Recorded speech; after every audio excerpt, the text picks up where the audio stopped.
Yes, exactly. You should be nicer to me. You're being very mean. It's unfair. All right, I'd like to talk about the injustice that's happening in Illinois. Okay. All right. Throughout your career, yes, you have reportedly maintained a very tight-knit circle of friends who you've used as close advisors. You maybe even call it an extended family, I think it's been referred to. Some of those friends and advisors are now reportedly cooperating with the feds in the criminal corruption case against you. What do you have to say this morning to those individuals, your friends? Well, I don't know who you're referring to. Again, I'll just say to the American people or anybody who's listening that I've done nothing wrong. Again, it's a tough business, politics. And in Illinois and in Chicago, it's especially tough. And not everybody that you rely on, not all of the people who you think are your friends, follow the rules. And a lot of times when you're in a place like I'm in, there are a lot of people who use you for their own personal gain. It's not unique to me. It happens to everybody in a place like this, whether it's a governor or mayor. And I suspect there'll be people who are going to try to use President Obama for their own personal benefit and their own personal gain. All you can do is act to the best of your ability to try to do things right, which is what I've tried to do.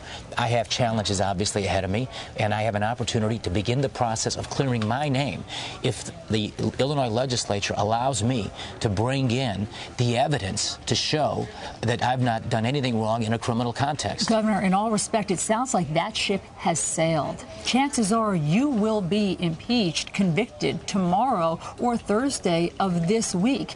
You have even admitted you will probably lose your job as governor this week. What do you do the next day once you're out of office?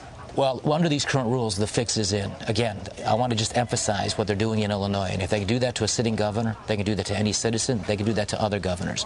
They are trying to undo the will of the people of Illinois who twice elected me by making accusations that they're not proving up, because they won't even prove these things up, and they won't allow me to disprove them. But it sounds like your chance to challenge the impeachment rules should have happened weeks or months ago. That ship has sailed. It's happening now. Well, I'm appealing to them to reconsider and be fair.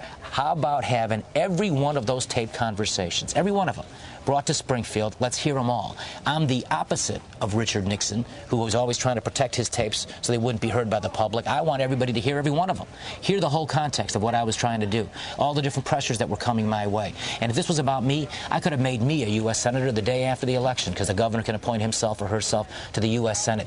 I was trying and positioning to do what's right for the people of Illinois, to create jobs, provide health care, and hold the line on taxes for people. But Governor, since that's not going to happen, I mean, it sounds as though like you're giving up. Well, you gave up. I've heard you say that the fix is in and that you will be impeached and thrown out of office this week. What will you do next? What's your next day? Well, I hope they change the rules so I can start proving my innocence now, and with sworn testimony and evidence. If they don't do that, you're asking me what are my plans beyond that? I haven't thought that much about it. I take one day at a time. Like the old gospel song, one day at a time, sweet Jesus, and that's what I do. And look, I'm committed to the things I fought for. We've expanded health care for working people. We've provided all of our senior citizens free public transportation, never raised taxes on people, fought to protect the middle class. Those kinds of issues I still want to be active in, and whether I'm governor or not, I believe deeply in those sorts of things. Governor Blagojevich, we'll see what happens during the rest of this week. Thank you so much for being on Fox and Friends. Okay, thanks for having me. Thank you. Back to you guys in the studio. Hey, Alisyn, I don't want to be like Howie Mandel, but shouldn't it, with the crowd, if this was in front of a live audience, the crowd would be saying, take the deal.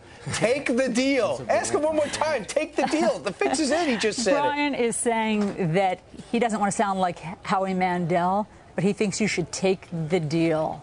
If the fix is in, you should take the deal that the assembly is up.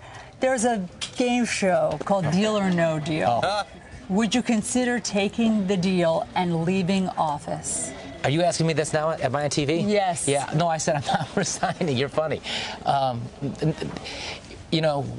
me say again, I've done nothing wrong, and here's a question to you and everybody else who might be listening. Whatever happened to the presumption of innocence? Whatever happened to giving somebody the benefit of the doubt? And whatever happened to giving someone a chance to show that the things they said he may have done, he didn't do? Whatever happened to that fundamental American principle? For some reason, the Illinois state legislature doesn't operate by the same principles because they want to remove me, because they want to raise taxes on the people of Illinois, and there's going to be a big tax increase coming from members of my party before Memorial Day. Governor, thank you. Thanks for having me. Good luck. Okay.